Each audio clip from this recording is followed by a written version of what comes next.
My name is Ava Mitchell, and here is the tale of how I discovered that, particularly in the business world, family may occasionally be your toughest adversary. I gave our modest family-run ET company my all for 10 years, turning it from a struggling startup into a $50 million business.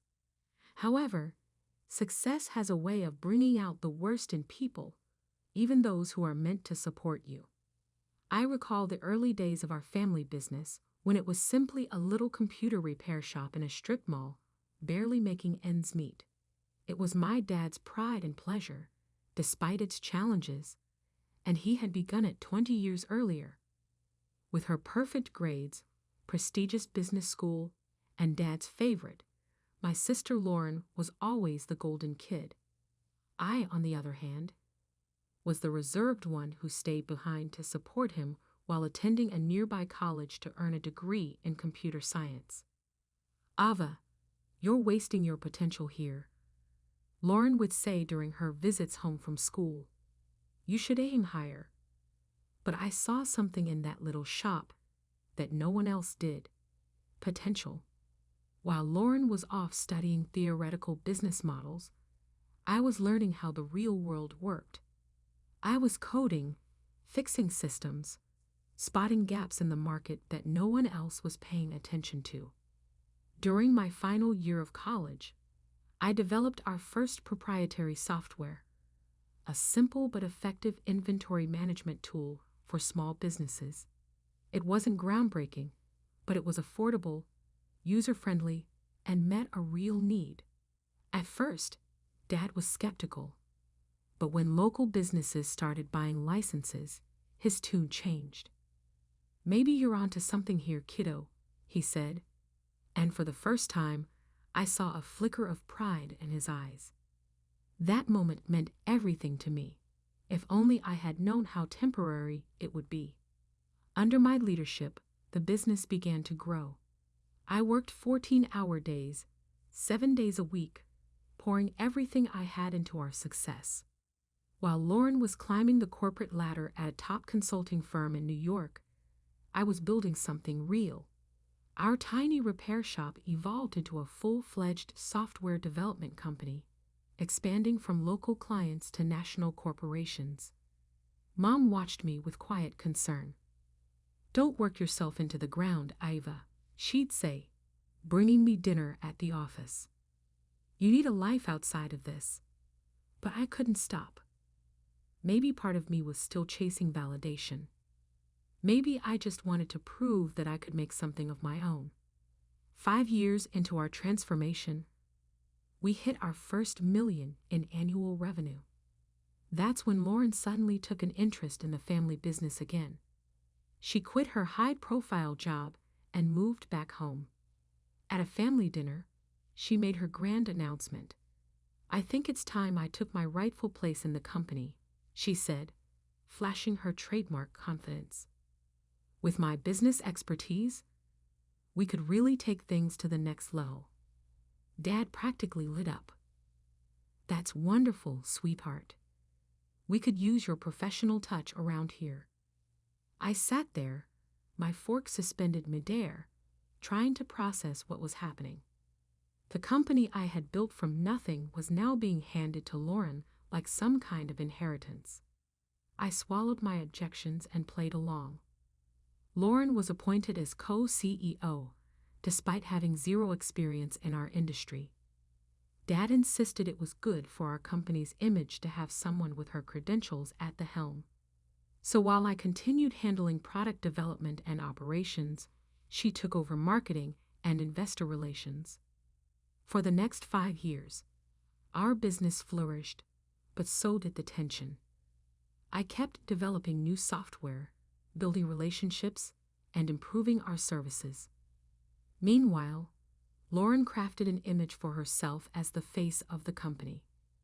She gave interviews about being a woman in tech, accepted awards for entrepreneurship, and took credit for innovations she had nothing to do with. Our revenue skyrocketed to $50 million, but so did the power struggle. Lauren began excluding me from key meetings, making decisions without consulting me, slowly and methodically pushing me to the sidelines of my own creation. Then came Dad's 60th birthday party, the night that changed everything. The party, of course, was Lauren's idea. She had rented out the grand ballroom at the city's most expensive hotel and invited all our business associates. It wasn't really a birthday party.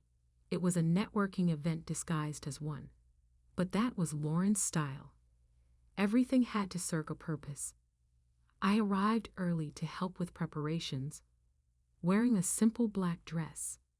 The moment Lauren spotted me, she gave me that disapproving look I had grown used to over the years. "Couldn't you have made more of an effort?" she hissed. "These are important people, Ava." I ignored her and focused on greeting guests.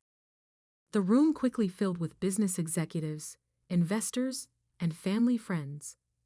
Lauren worked the room like a politician, shaking hands and flashing her perfectly rehearsed smile. I, as usual, stayed in the background, making sure everything ran smoothly. Dinner was served, and just as I was starting to relax, Lauren clinked her glass for attention.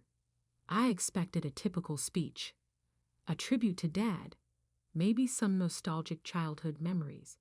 Instead, she dropped a bomb that shattered everything.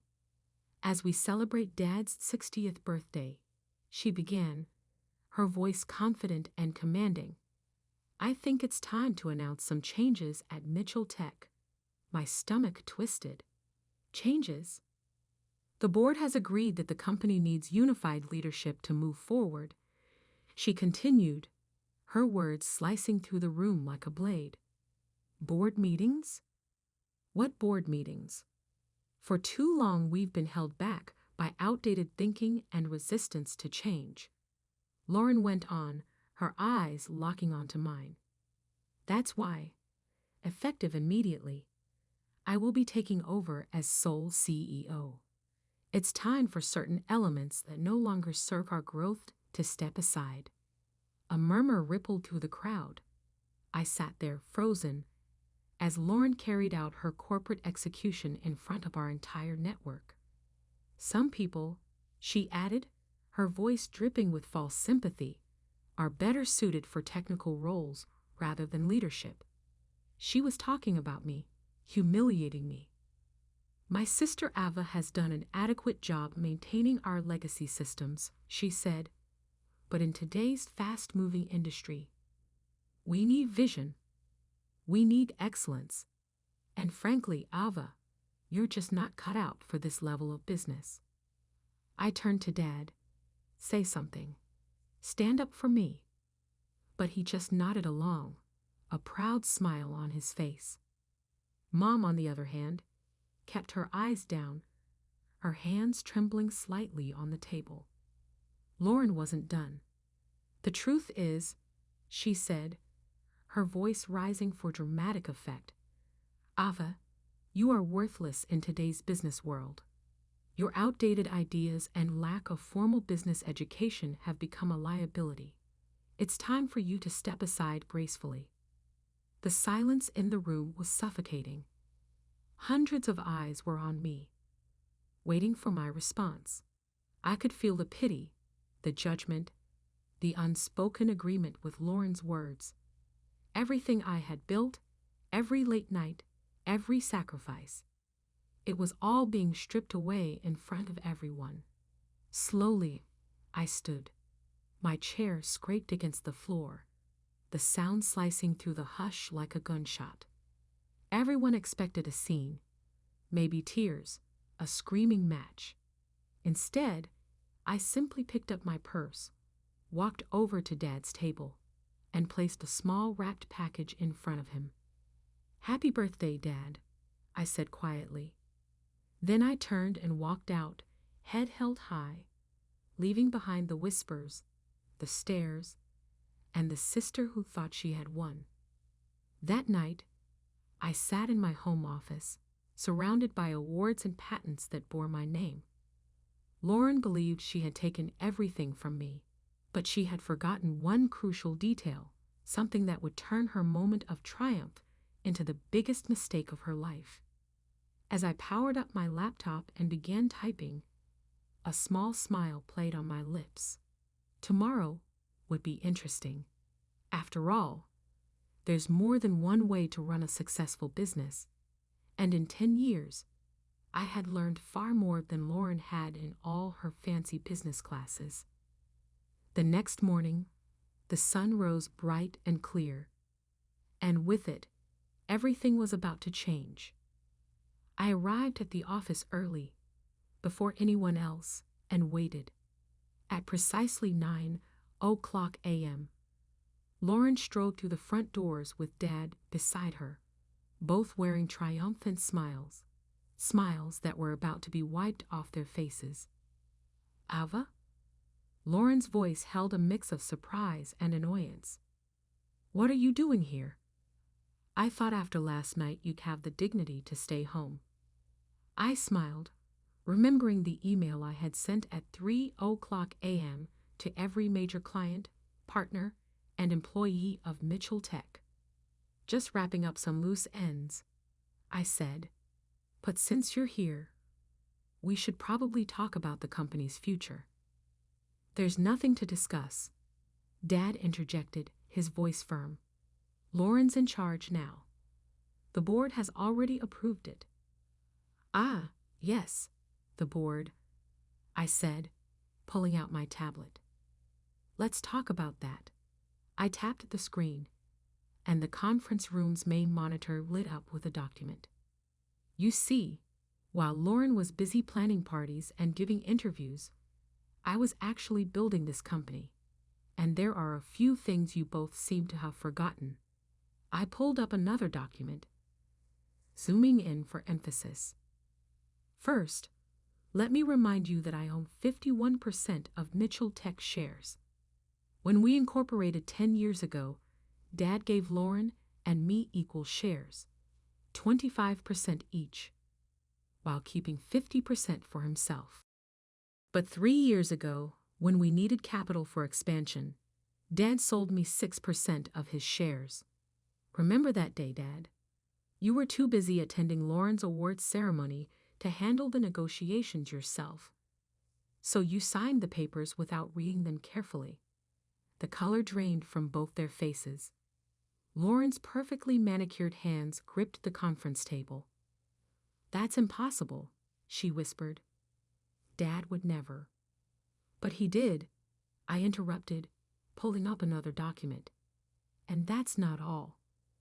I clicked again, and another screen filled with legal filings. "The core software that generates 80% of our revenue? It's not owned by Mitchell Tech. It's owned by my separate company, Innovate Solutions LLC. Mitchell Tech only has a licensing agreement, which expires in..." I checked my watch. About 10 minutes ago. Dad collapsed into a chair, realization dawning on his face. "The renewal papers," he murmured. "The ones you asked me to sign last week. The ones I didn't read because you were too busy helping Lauren plan the party. I finished for him. Yes, those papers. I decided not to submit them." Lauren's face twisted in rage. "You underhanded little." "Careful, sister." I cut her off smoothly. "You might want to hear the rest before you finish that sentence." I clicked again, and a flood of emails appeared on the screen. "While you were busy announcing my graceful exit last night, I was sending emails to our clients. You see, most of our major clients have personal loyalty clauses in their contracts they signed with Mitchell Tech because of me, my expertise, my track record. Last night, I informed them of the leadership changes and my departure. I zoomed in, showing dozens of responses from our biggest accounts. Would you like to know how many have already triggered their contract termination clauses?" I tilted my head. "Or how many of our top developers, who, by the way, are actually employed by Innovate Solutions, not Mitchell Tech, have already accepted positions at my new venture?" Silence. Through the glass walls, we could see employees gathering, whispers spreading as they checked their emails. Lauren frantically pulled out her phone, her perfect composure cracking as she scrolled. "You can't do this," she stammered. "You mean I can't take back what's mine?" I said calmly. "You thought you could just take over because you have an MBA and Dad's approval. You thought you could humiliate me in front of everyone and get away with it." I stood, smoothing my dress. "So here are your options." I let the weight of my words settle before continuing. Option 1. I walk away with my shares, my software, my clients, and my employees. Mitchell Tech becomes an empty shell, and you can explain to all those important people you invited last night why the company's value just dropped to 0 overnight. Dad's face aged 10 years in the last 10 minutes. "And option 2, he asked weakly. "Option 2, both resign." I took a deep breath and met their stunned expressions with a calm, unwavering gaze. "I take full control of Mitchell Tech," I continued. "You both keep your shares as silent partners, receiving dividends but having no say in operations. Lauren gets a nice severance package and glowing references for her next job, somewhere far away from here." Lauren's face turned an interesting shade of red. "You planned this all along, didn't you? You were just waiting for the right moment to stab us in the back." I let out a short laugh, devoid of humor. "No, Lauren. I spent 10 years trying to be a good daughter, a good sister. And the entire time, you both took me for granted. I built this company from nothing while you collected accolades for my work. I only planned this." I checked my watch again. "About 12 hours ago, after you called me worthless in front of everyone we know."